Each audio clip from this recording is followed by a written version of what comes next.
Welcome to the December 17th Redevelopment Authority meeting. Would you please call the roll? Tom Belter. Here. Jack Birmingham. Here. Steve Hintz. Here. Jason Lasky. Sue Ponick. Archie Stam. Here. Lori Palmieri. Here. And we don't have anybody speak here, do we, on the consent for approval of minutes? I'll move approval. Second. Discussion? All right. Please call the roll. It's just a voice vote. Voice vote. Oh, dang it. All in favor? Aye. New business. Resolution 19-35, approve amendments to TID development agreement with Merge LLC for redevelopment of parcels H, I, and J within the Marion Road redevelopment area. Have anyone here speak on this item? Team. Yeah.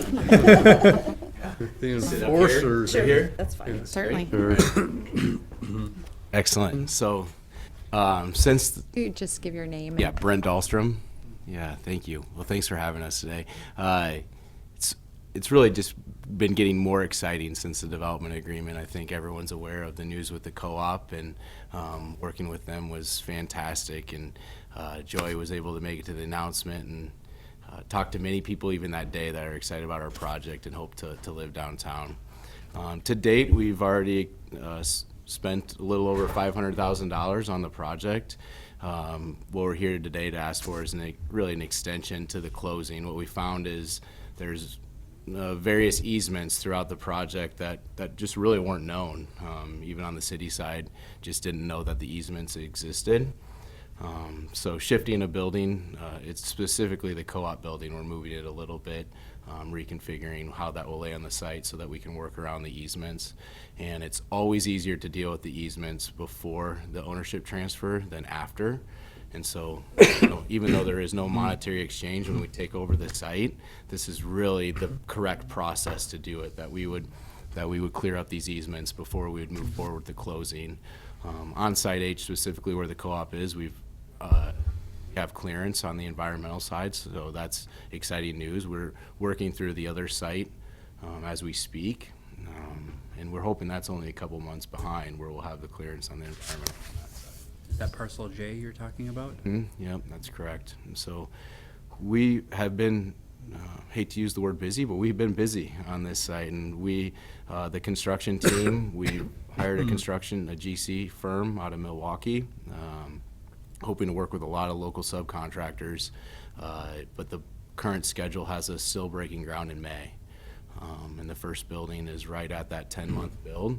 And so this does not delay that by any means. The architectural team and the engineering team are all still full speed ahead for that May start, especially with the Opportunity Zone funding and funds. We brought the Capital Group here from Chicago today, but they're putting their money in and already have, and significant sums.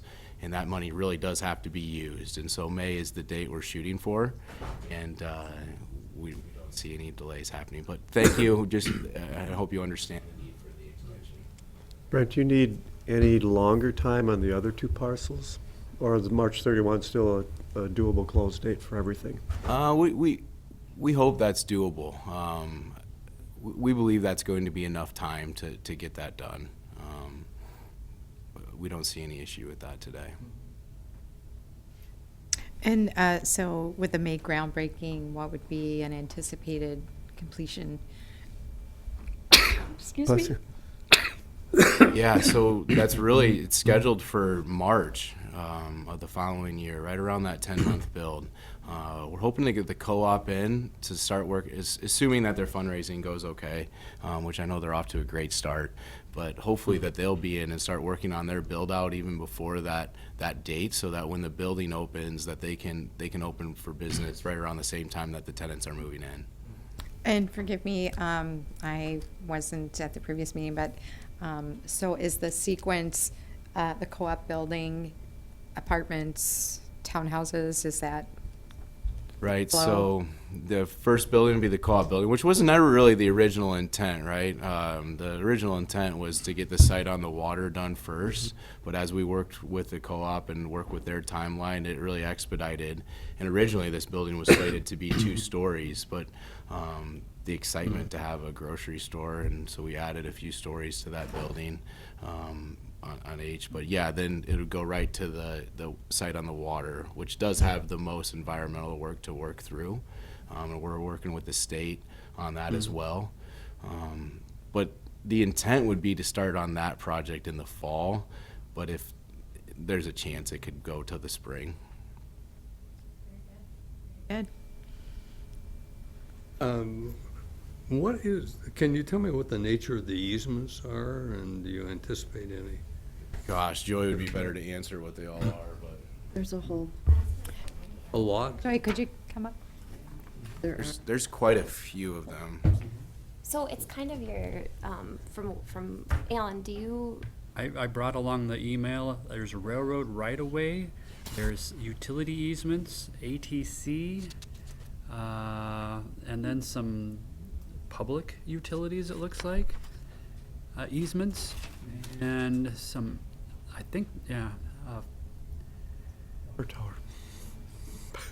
it looks like there's 4 or 5, there's a high voltage transmission line easement, Wisconsin Public Service, so that one I think is actually for the overhead line there, that probably is gonna have to stay, but there's others that I'm not sure what purpose they serve anymore since the site is vacant and there's no utilities serving that site.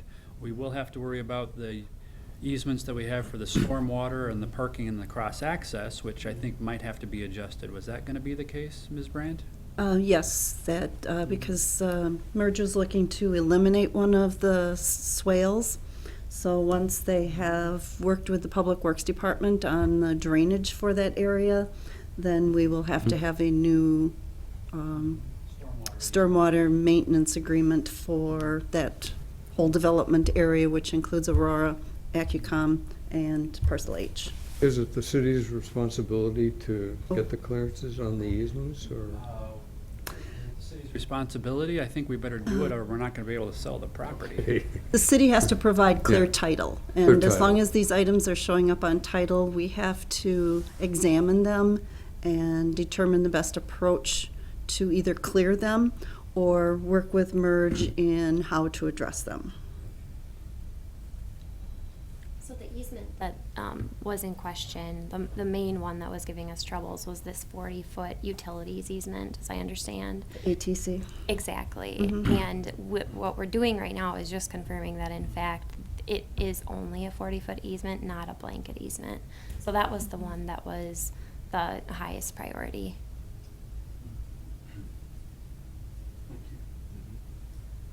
Is there anybody else who'd like to speak on this item? So we'll bring it back to the board for a motion and a second. I'll move approval. Second. Any discussion? All right, please call the roll. Hintz, Aye. Sam, Aye. Belter, Aye. Birmingham, Aye. O'Meara. Aye. Motion carried 5-0. And a motion, take a motion to adjourn. So move. Second?